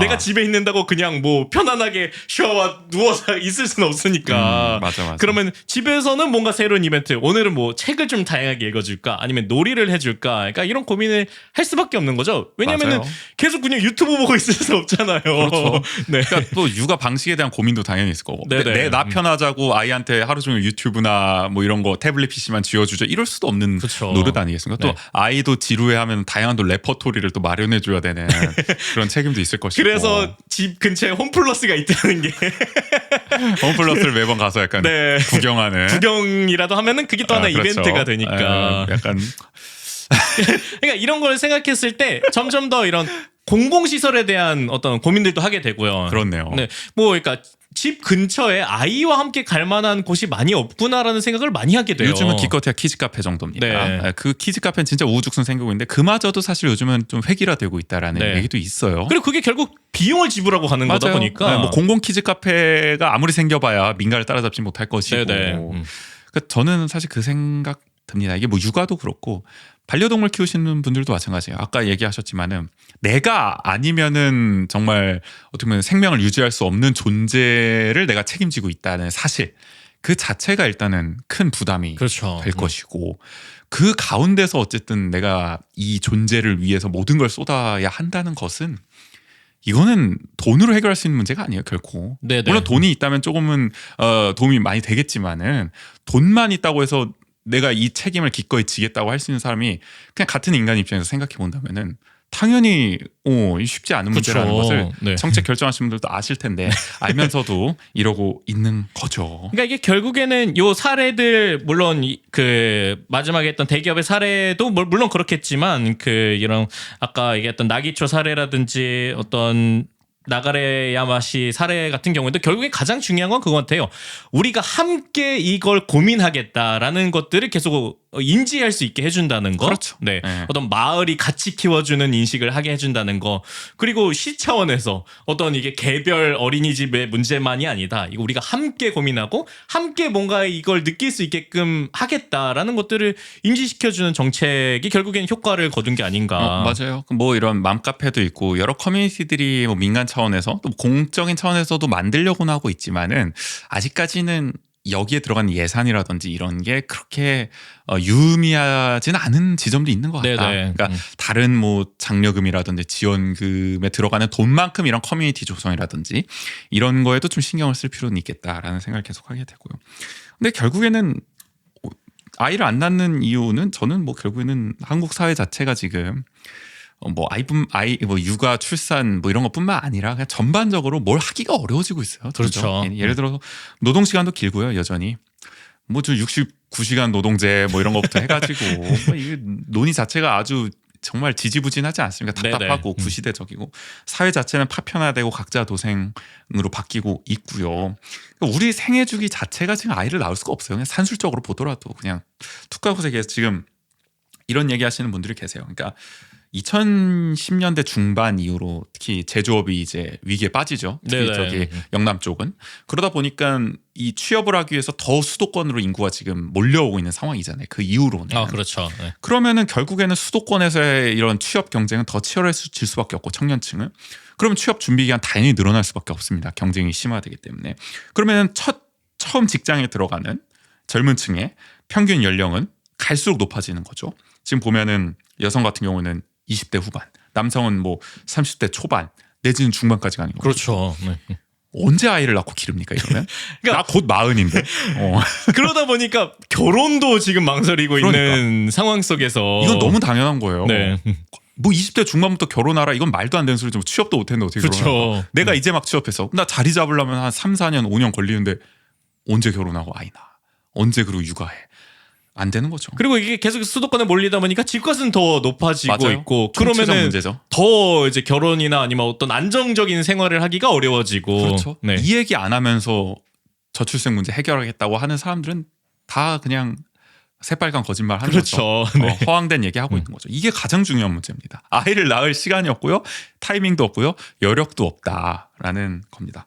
근데 그러고 보면 국인 씨는 굉장히 일찍 결혼하신 거예요? 사실 요즘에 그런 비하면 편인 거죠. 성격인가요? 딱 네. 30살에 하시지 않았나요? 네, 제가 딱 30살에. 그렇죠. 네. 그런 점에서는 근데 지금 모두가 이렇게 할 수는 없는 상황이라는 겁니다. 그러니까 저도 이렇게 저희 지금 또래나 동료들을 봤을 때 결혼을 한 것도 사실 이례적인 일이고 아이를 낳은 것도 되게 이례적인 일이에요. 그렇죠. 그러니까 우리 네. 사회는 이런 걸 이례적으로 보고 뭐 그런 거에 대해서는 정말 화끈하게 지원하고 막 이럴 수는 있겠지만은 우리 사회는 모두가 이렇게 되라고 하잖아요. 맞아요. 그렇게 되면 안 된다는 거야. 이렇게 네. 되는 사람은 또 이렇게 되는 사람대로 지원을 해주고 또 이렇게 할 수 없는 사람이 다수라는 걸 인지하고 거기에 맞는 정책을 필 수 있도록 해야 되는데 그렇죠. 지금 나오는 논의 수준 뭐 얼마 전에 또 누가 그 얘기했잖아요. 뭐 무슨 뭐 우리 문화 콘텐츠가 너무 이렇게 아이를 안 낳는 쪽으로 뭔가 육아에 대해서 뭔가 부정적으로 뭔가 이렇게 묘사를 해가지고 결혼이나 이런 출산에 대해서 그래서 아이를 안 낳는다. 뭐 이런 정말 뭐 20년 전에도 안 나올 법한 이런 얘기들을 계속 하는 걸 보면은 답답하죠. 그리고 여전히 이제 회사에서도 솔직히 말해서 이런 여성 직원들 대상으로는 아이를 안 낳기를 종용하잖아요. 은근히. 그렇죠. 대놓고는 네. 못하지만 요즘 네. 시대에. 그리고 제도적이나 문화적으로 은근슬쩍 이렇게 또 차별을 주는 문화, 뭐 우리 유리천장으로 표현되는 그런 게 뭐 버젓이 남아 있는 상황이니까 네네. 여성 직원들은 그런 거를 뭐 당연히 직감적으로 느끼고 자기 그렇죠. 커리어를 네. 위해서는 당연히 결혼이라든지 출산이라든지 이런 거를 단념하고 또 포기하고 미룰 수밖에 없는 상황이 될 겁니다. 그러니까 이게 저희도 슈아를 낳기 전에는 뭐 많이 낳자고 얘기를 했었는데 이게 슈아를 낳고 나서 계속 고민을 하거든요. 그러니까 우리가 둘째를 낳을 수 있을까? 둘째를 낳아야 할까? 뭐 이런 고민을 계속하는 이유가 그런 현실적인 문제들이 이제 내 삶에 다가왔기 때문이거든요. 맞아요. 네. 네. 이런 게 다 알 텐데 아 그죠. 정책 만드는 분들도 네네. 다 알 텐데 이게 어려운 문제니까 단기간에 못 바꾸는 문제니까 쉬운 해결책으로 계속 가는 거 아닙니까? 네네. 그러니까 대증요법을 쓰는 거죠. 이거 돈 때문에 안 낳는 것 같은데 돈 때문에 결혼 안 하는 것 같은데 돈을 어쨌든 뿌리자. 그 결과가 지난 20년 30년 아닙니까? 정말 천문학적인 돈을 쓰고도 거의 효과를 거두지 못하고 오히려 상황을 더 안 좋게 만들고 있는 그렇죠. 파국으로 만들고 있는 뭐 이게 저희가 뭐 백날 얘기해봐야 뭐 다 아시는 얘기일 테고 네네. 뭐 여성분들이 더 잘 아실 거고 경험적으로만 봐도 하여간 뭐 근본적으로 문제를 해결하는 자세가 필요하다. 그런데 말이죠. 이 와중에 우리 원광수 시장 저출생 고령화 대책으로 이민 1세대의 역이민을 유도하는 커먼 원주 프로젝트를 진행하겠다. 네. 난 일단 지적하고 싶어. 이름을 왜 자꾸 이렇게 짓습니까? 펀시티부터 지난번 누가 짓는 걸까? 이게 한 사람이 짓는 것 같아 내가 볼 때는. 아마 그렇겠죠. 아니 커먼 원주는 정말 자 우리 이름 뭐 지어볼까요 했을 때 그냥 한 10초 안에 나온 대답 아닙니까? 그냥 재미삼아 던져보는. 네. 근데 그게 그냥 바로 프로젝트 이름으로 이렇게 결정된다. 이렇게 대대적으로. 네. 그러니까 이게 미국에 있는 예를 들어 교민이 커먼 원주 프로젝트라는 이름을 들었을 때 아 원주란 도시는 정말 매력적인 도시구나라는 생각이 들까요? 이 이름을 들었을 때부터. 너무 이게 참 모르겠습니다. 저는 뭐 할 말 하한인데 저 같은 경우는 이게 맞나 싶어요. 역량과 자원을 좀 더 효과적으로 써야 되지 않을까? 저출생 고령화 대책. 물론 저출생 고령화 대책의 한 일환이겠죠. 이게 뭐 전부가 아니잖아요. 그렇죠. 지금 보면은. 네. 그렇지만은 지금은 이런 게 사실 이게 역 이민을 해봐야 몇 명이나 오겠어요. 솔직히 툭 까놓고 얘기해서 원주로 그것도 특히 한국으로 역 이민을 와. 근데 하필 또 원주로 와. 1년에 10년에 몇 명일 것 같아. 그렇죠. 그러니까 이게 저출생 고령화 대책이라고 하면은 민망하죠. 그러니까 하나의 뭐 그냥 뭐 정책 중 하나 될 수 있을지 몰라도 요런 구실을 붙인 명분을 붙이는 건 조금 과하다. 아니 결국에는 그러면 이민 1세대 시면은 대부분이 한 60대 이상이시겠죠? 거의. 그렇죠. 네. 저거 LA 폭동도 겪으시고 말이죠. 아, 그때 한번 그 총도 당시에, 잡아보셨을 네. 수도 있어요. 맞아요. 근데 하여간 중요한 거는 이분들이 보통 뭐 젊어봐야 50대 아니시겠습니까? 그렇겠죠. 5, 60대? 굉장히 젊은 시대에 왜냐면은 갔을 은퇴자를 대상으로 한 거니까 이게 네네. 노후의 삶을 꿈꾸는 사람들 원주로 와서 자신의 삶을 그려보십시오. 원주에 사실 귀농귀촌하는 또 분들 많이 계시니까 저쪽 네네. 구원성군 지역에 말이죠. 그렇죠. 네. 뭐 그런 해피한 그림을 그리고 있는 것 같긴 한데 네. 근데 이게 어떤 이 저출생 고령화의 뭔가 이게 말 그대로 근본적인 대책이 아닌 거잖아요. 그렇죠. 저희가 계속 얘기하는 이 그러니까 이게 왜 명분 갖다 붙이는지 난 모르겠다는 거야. 그러니까요. 뭐 네. 나는 그냥 이 정책은 이 정책대로 하시고 네네. 저출생 고령화 대책이란 말은 그냥 안 붙이시는 게 더 깔끔하지 않았을까. 그러니까 너무 이것저것 요란하게 갖다 붙이려고 하니까 이 정책의 내실을 우리가 더 의심하게 되는 거 아니겠습니까? 그렇죠. 결국에는 뭔가 보여주기식으로 기사는 많이 났어요 이게. 네네. 특이하다 막 그래가지고. 근데 결국 내용은 뭔지 제가 잘 모르겠더라고요. 아무리 그 브리핑 내용을 읽어보더라도 나중에 뭐 자세한 기획이 나오긴 하겠습니다만은 큰 기대는 되지 않는다. 우리가 언뜻 지금 짐작으로도 네네. 별로 모르겠죠, 솔직히. 그러니까 이게 그런 정책들이 있잖아요. 그러니까 지금 당장의 효과가 없더라도 이 정책은 그래도 좋은 방향성을 가지고 있다가 보여지는 정책들이 있는 건데. 네. 그러니까 이거는 좀 핀트는 안 맞는 것 같아요. 그러니까 우리 지금 원주는 사실 지금 청년들이 많이 떠나고 있다 우리가 늘 지적하고 있는데 네네. 그거에 대한 어떤 근본적인 대책은 지금 잘 내놓지 못하고 있는데 어떻게 보면 외국에서 타국에서 이렇게 원주에 특히 오게끔 유도를 하겠다는 게 얼마나 과연 현실성 있는 정책이냐. 우리 원광 시장님 늘 현실성 있는 정책에다 돈을 쓰겠다고 하셨는데 네네. 이 구상은 정말 현실성 커먼 프로젝트 이름부터가 정말 의심이 가득하게 만들고 있는데 모르겠습니다. 하여간 뭐 오늘은 이렇게 좀 저출생에 대해서 좀 길게 얘기해봤어요. 일본 사례를 중심으로. 네네. 연말에 좀 뜬금없는 주제라고 생각하실 수도 있을지 모르겠지만은 앞으로 저희 이렇게 척척 토크에서는 뭐 시의성에 상관없이 그렇게 이게 우리 그냥 생각 나눠보는 네네. 코너로 진행해 보려고 하는데 어떤 분들은 오늘 그럼 원주 통신이랑 뭐가 달랐는지 모르겠다라는 분들도 있을 수 있는데 오늘은 저희가 한 기사를 바탕으로 이렇게 얘기를 하다 보니까 조금 뭐 비슷하게 자세하게 느껴지는 조금 측면도 더, 있을 텐데 네. 그러나 오늘 국인 씨의 경험이라든지 또 네. 저의 어떤 피상적인 생각 으로서 뭐 한번 나눠본 거고요. 사실 뭐 국인 씨는 몰라도 저같이 뭐 남자가 이렇게 또 저출생 문제 이렇게 막 얘기하는 게 이렇게 저 너무 좀 조금 조심스럽기도 한데요. 네네. 나중에는 뭐 주비 씨랑도 한번 얘기를 해볼 수도 있을 것 맞아요. 같고요. 네. 이 주제에 대해서는 계속 또 논의해볼 지점이 있지 않을까. 결국에는 뭐 아까 얘기한 선거구 문제와 맞물려서 계속 우리 사회에 맞아요. 특히 곳곳에서 어쨌든 여파가 미칠 사안이니까요. 이건 단순히 이게 출생뿐만이 아니라 우리 지역 사회에 대한 전반적인 것과 연결돼 있기 때문에 맞아요. 그래서 고민하지 않을까 싶고요. 뭐 불란서 사례도 가져와야 되나 이렇게 고민을 어김없이 하긴 야. 했는데 해주세요 그러면. 그러니까 몇 가지 중에 저는 그러니까 프랑스가 이제 EU 전체로도 굉장히 높은 출생률을 기록하고 있더라고요. 한 1.86명 정도. 그 정도면 상당히 높네요. 네네. 그래서 뭐 그 여러 가지 이유들이 있겠지만 그 중에 하나는 이런 게 있더라고요. 그러니까 자녀 수에 따라 소득세를 차등으로 부과하는 그러니까 감면을 해주는 거죠. 아마 우리도 다자녀 맞아요. 그 가정에 대해서 사례를 뭐 비슷하게 기대하고 있을 것 같은데. 그것을 좀 차용해서 이제 적용을 할 거라고 이제 하고 있는데 그런 정책들도 있고 그다음에 기본적으로 프랑스는 노동 시간이 좀 그쵸. 우리와 비교했을 때 거기는 성역이잖아요. 네네. 노동 시간 함부로 못 건들자. 바로 경찰차 불탑니다. 노동 시간 지금 건들면. 2시간이었나 그거를 한 3시간 늘린다 그랬을 때 뭐 전국적으로 파업이 나는 마크롱 바닥에. 정부가 위기를 맞는다고 네네. 그렇게 했다가는 그러니까 뭐 프랑스 독일은 기본적으로 결국에는 여력을 만들어 주기 때문에 그렇죠. 노동 시간이 길면은 그러니까 이게 문화도 마찬가지잖아요. 우리가 문화를 즐길 시간이 있어야 문화도 발전을 하는 네네. 거고. 근데 우리 사회가 지금 문화가 관주도로 계속 이렇게 관치주의로 계속 빠지는 이유는 여러 사안이겠지만 결국에는 시민 중심의 문화를 형성하기에는 노동 시간이 너무 길다. 맞아요. 문화를 내가 뭐 해볼 정말 여력이 부족하다. 일하기도 바쁘기 때문에. 그러니까 육아에서는 뭐 당연히 출산이나 이런 데서는 당연히 그 문제가 가장 걸림돌이 될 수밖에 없겠죠. 네네. 그리고 그러니까 프랑스는 이렇게 방향이 정확하다라는 게 뭐냐면은 그러니까 비혼 가정에서 출산해도 동일한 혜택을 받을 수 있게끔 제도적으로 일종의 뭐 파트너십 제도가 네네. 그렇게 확장돼 있는 거죠. 그렇기 때문에 그러니까 이렇게 명확한 거예요. 우리는 이렇게 뭐 결혼을 하고 뭘 해서 아이를 낳아야 이걸 해주겠다 이런 것들이 조건들이 많이 붙잖아요. 그렇죠. 근데 정상가족 이데올로기에 네네. 사로잡혀 있죠. 근데 프랑스는 그게 명확한 거예요. 우리는 출산율을 높이겠다. 여기에 막혀 있기 때문에 그게 결혼을 했던 아니면 아니든 출산을 했을 때 혜택을 주는 거는 우리 동일하게 적용을 그렇죠. 하겠다. 가족 형태가 무슨 상관입니까? 만약에 네네. 출생률만 높이겠다고 목표를 잡았으면 그렇죠. 네. 정말 한가한 소리가 될 수도 있는 거죠. 막 네네. 무슨 저기 뭐 이를테면 이런 겁니다. 말씀하신 것처럼 뭐 이렇게 정말 저기 방송인 저 사유리 씨가 했던 것도 있잖아요. 그러니까 네네. 뭐 혼자서 이렇게 또 그렇죠. 임신과 또 출산을 하는 뭐 이런 것도 어쨌든 지원 정책이 필요할 수도 있는 네. 거고. 근데 그게 우리나라에서는 그게 혼자 할 수 없기 때문에 사유리 씨도 일본에 가서 이렇게 했다고. 맞아요. 그랬다고 네. 들은 것 같은데. 그러니까 뭐 그런 거를 정말 다 긁어 모아서 정책을 만들어도 모자랄 판인 거잖아요. 네네. 그러니까 그런 정말 다양한 가족 제도라든지 다양한 어떤 정말 상상력을 우리의 이 정말 경직된 이 관료들의 상상력을 뛰어넘는 정책들이 계속 민간에서는 요구하고 있는 상황인데 네. 반영이 안 되고 있는 걸 보면 아직도 참 한가하다. 그렇죠. 아직도 위기감을 별로 못 느끼고 있는 네. 것 같다라는 생각도 그러니까 이게 듭니다.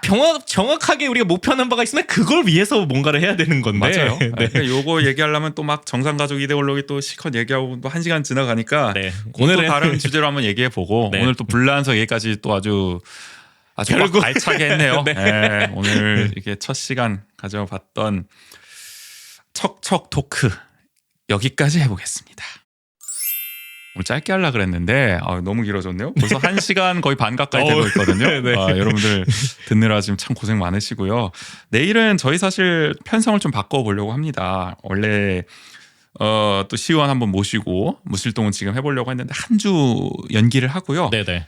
강원 FC가 극적으로 잔류했잖아요. 그렇죠. 이번에. 그래서 요 얘기 바로 시의성 맞게 해보려고 합니다. 극각공놀이에서 우리 호정이와 함께 시즌 리뷰 해보겠습니다.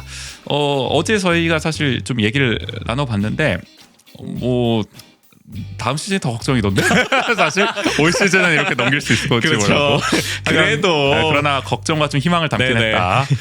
들어보시면 많이 공감이 가지 않을까 싶습니다. 오늘 100일의 1부는 여기서 마무리하죠. 지금까지 진행의 정재 조구인이었습니다. 모두 안녕.